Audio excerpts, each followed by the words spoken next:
Your mind conjured up your own personal theater, and you made them more than just an audience. You made them panel judges. They're there just to score your performance. Did you know that you are always on stage in front of a large and growing audience? Well, you are. And they are watching your every move, judging every nuance of your performance. They wait breathlessly for you to embarrass yourself, waiting for you to say something wrong, do something stupid, waiting for you to fall flat on your face, just waiting for the chance to heckle and boo your performance. This is not a kind audience. And there's no intermission, no time for your audience to go out and slam back a few drinks to mellow their mood. They're always there, planted in their seats, watching your every move. Pretty rough, right? Only here's the thing. That audience, it was created by you. Yeah. Your mind conjured up your own personal theater, and you made them more than just an audience. You made them panel judges. They're there just to score your performance. So you tiptoe on stage in utter fear. You're scared to death to make a mistake, to say the wrong thing, or look like a total fool. We all do it. And we're not even conscious of it most of the time. But think about it. We all think people are watching us all the time. We think we're constantly being judged by everyone. And, we're desperate to fit in, to look smart or cool or fashionable or beautiful or talented, to have people think that we're really great at what we do.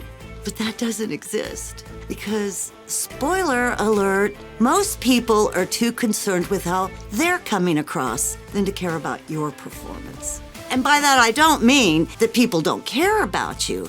It's just they're worried about fitting in too, and that consumes a lot of their conscious or unconscious brains. So, contrary to your fear, they're not paying that much attention to your every move, or to you at all. It's funny. It's like we never grew out of being teenagers. Remember when you were that age? You thought every time you stepped foot out your door, the whole world had their eyes on you. But we're not teenagers anymore. And that theater we've been filling ever since then has got to go if we want to be more fulfilled, contented, and happier. We need to close the curtain on our fictitious audience and flash the exit signs. It's time to empty that house.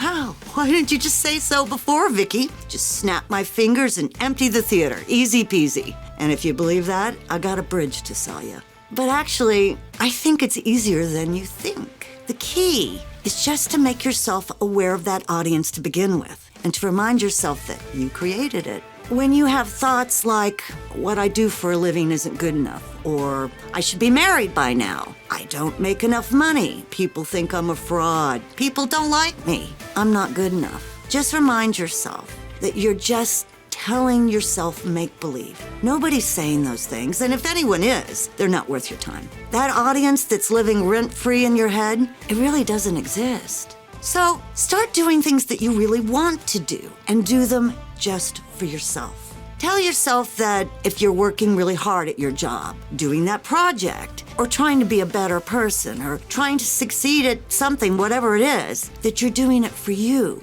that it matters to you alone. Because if you're doing it for yourself, you start to care a lot less about what other people are going to think about it. And focus on the things that truly bring you happiness. And, that's unique for all of us. Because it's really hard for that audience to criticize you if you're happy and enjoying your life. You'll be surprised how little by little your theater empties. And if there's a few remaining squatters, then hell, let them judge. It's so liberating to say, go ahead. I'm not going to let it affect me. After a while, they'll get tired and find the exit doors on their own. And you will be left with nobody but yourself to judge you. And when that happens, don't be too hard on yourself. If you miss the mark or fail at something, cheer yourself on. Motivate yourself to do better next time. But at least, the only voice in your head you're listening to, it's yours. If you stayed with me this far, I really thank you so much. I appreciate you, and I hope you'll continue to walk with me on this journey to find a happier life.